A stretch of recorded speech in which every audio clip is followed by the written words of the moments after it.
contact there, rubbing fenders.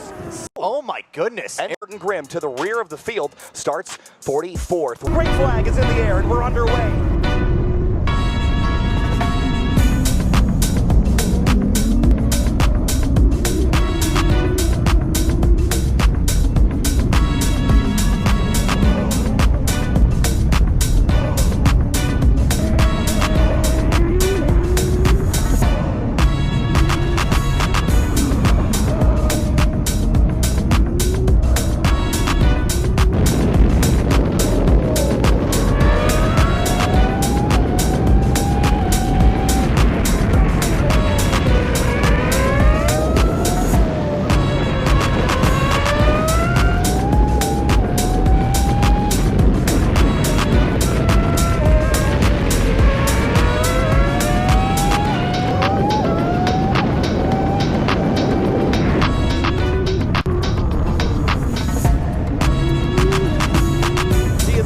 This is an insane climb for Ayrton Grimm in that 121. Maybe one of the drives of the year we've seen, and Ayrton Grimm has been, you look at some of the big moments, whether it was GLTC race number 3 we saw at Atlanta.